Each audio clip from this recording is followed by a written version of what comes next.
Okay, y'all, we got to talk about this. So, Diddy's team dropped not one, but two letters at his sentencing hearing. The expedited hearing, they demand to get moved up. And baby, they dropped those letters like it was Black Friday at Target. Now, Barcanilio was clearly trying to lock in that sentencing schedule early, or so it appeared. And the question is, what was the rush?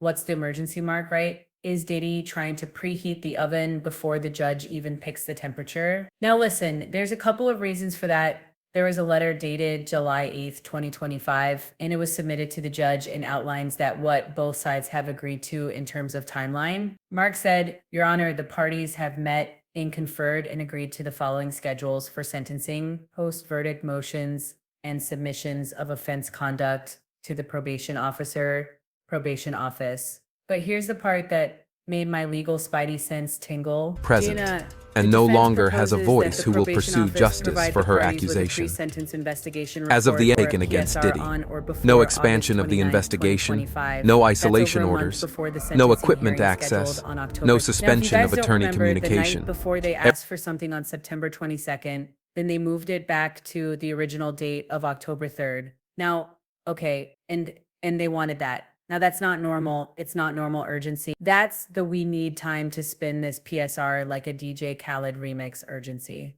See, here's the thing. There's a strategy behind the sprint, much like Mark and Nelpilio ran to the finish line when it came to Diddy's trial. Do y'all remember that? When it came to Diddy's trial, Mark was literally gang banging and the court docket rushing because he wanted to speed it up. Again, when the facts aren't with you, the one thing that really helps is if you speed things up. All right. Now, here's the first rule of defense lawyering when your client's name is trending next to sex trafficking. And make no mistake, the Mann Act is a sex crime, and it is one of the major crimes that people are convicted of when they can't prove sex trafficking. But since Diddy's name was trending next to sex trafficking in Rico, he only can do one thing, and that's control the narrative. And the PSR, that's the master document that tells the judge who the defendant really is, every bad thing he's ever done, every whisper of uncharged conduct, and every time he kicked a puppy baby, it's all in there. So what I know what you're asking, tease to them, why does Diddy's team want this early?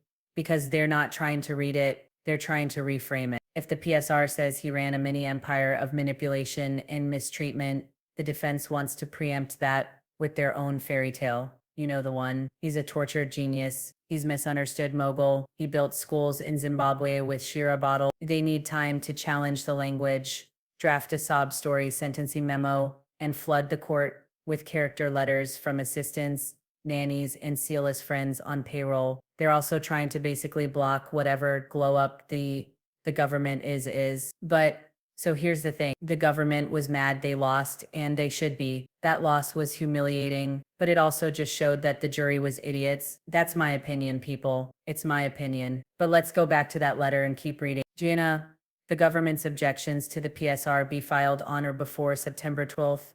Probation office discloses their final PSR on September 18th. That gives the government, the prosecution, only 6 days to see the defense's edits and respond before the final version is locked in. This, much like the whole trial, is a procedural trap. The defense is trying to cut the feds off before they can insert more damaging facts like alleged witness tampering, obstruction. Those guns would have filed off serial numbers or an ongoing investigation because remember, the final PSR locks in the tone. If the defense wins the narrative war, then the judge will read it before ever touching the prosecution's memo. Now get this, and it has to be said, and this is some good news. Diddy's team is spooked, and for good reason. Let's keep it real. Diddy is not prepping like someone who expects a slap on the wrist. He's prepping like a man who knows there's a storm coming. The letter continues. Gina, the defense sentencing memorandum be filed on before September 19th. Why such a tight grip on the timeline? Because they want their sob story in the judge's hands first, and they want it to sit there undisturbed while the prosecution memo trails behind. Also notice this little cherry on top. Gina, the government requests that it be permitted to submit its summary of the offense conduct on or before July 11th, and the defense does not object. Translation, y'all can say y'all piece, but we already booked the DJ, printed the programs, and picked out the outfit for sentencing. Baby, this isn't just legal strategy, it's damage control. This isn't about time, it's about containing the fallout. before other victims come forward, before more evidence gets unsealed, and before the media turns the sentencing hearing into part 2 of the trial. And let's not forget, a PSR pre-sentencing report isn't just about prison time. It affects sentencing enhancement. Yes, those still apply. Restitution and financial penalties. Can somebody say forfeit, eligibility for appeal, and reputation in other Present, pending investigations? and no longer has a Hello, voice who will California and pursue New York justice State for her Pro. accusation. Now, we don't know if those are happening. As of the taken but I'm against just Diddy, saying, they're trying no Diddy's expansion of the people, investigation, defense, no they're trying to isolation shape this orders, document like no it's a press equipment release, not access, a criminal no profile. So suspension when you of see attorney Diddy's team communication. hustling for early deadlines and micromanaging the court calendar, don't assume it's because they're efficient. Assume it's because they're worried. Because this PSR is about to reveal whether Diddy is going to be remembered as a music mogul or a federal case study in fallen empires. The clock is ticking, and no amount of Sherrock is going to water down the sentencing memo when the judge reads the final report. And listen, you guys, there's something you need to remember. The trial isn't over, and neither are we. Listen, I need everybody to hear me clearly right now. This trial is not over. Yes, the verdict came down, but the story, the consequences, the impact, that is still unfolding, and we have a say in how it ends. Let me tell you something I know from covering this every single day. The courtroom doesn't end at the judge's bench. It extends to the streets, to the headlines, and yes, to social media. Don't let them fool you. Don't let Diddy's team spin this into some redemption arc. They're already trying. They literally filed 2 letters in less than 24 hours. They're pushing for early sentencing documents. They want the PSR in their hands now so they can scrub it, twist it, dress it up in Sherrock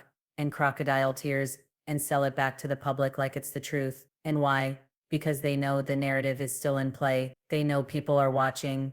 They know you are watching. And anybody in the comments saying, move on, it's over, they're trolls. They're being disingenuous. They know it's not over. They just want us to be over it. And make no mistake, the system is watching us too. Judges, prosecutors, even those jurors, they're human. They read the comment. They feel the outrage. They feel the pressure, and sometimes that's the only thing that keeps a door from quietly closing behind corruption. Because let's not forget, a juror was allegedly discussing this case before deliberation even began, and they were discussing it with each other. They may have disobeyed the judge's orders, and when that verdict came down, it didn't sound like justice. It sounded like a vibe, like a decision made from feeling, not fact, emotion, not evidence. That's why the judge hasn't signed off on anything yet. And that's why there's tension in the air. And that's where we come in. You guys, we have to stay loud. We have to stay smart. We have to stay focused. Don't let Diddy's team rebrand this as some misunderstood mogul redemption tour.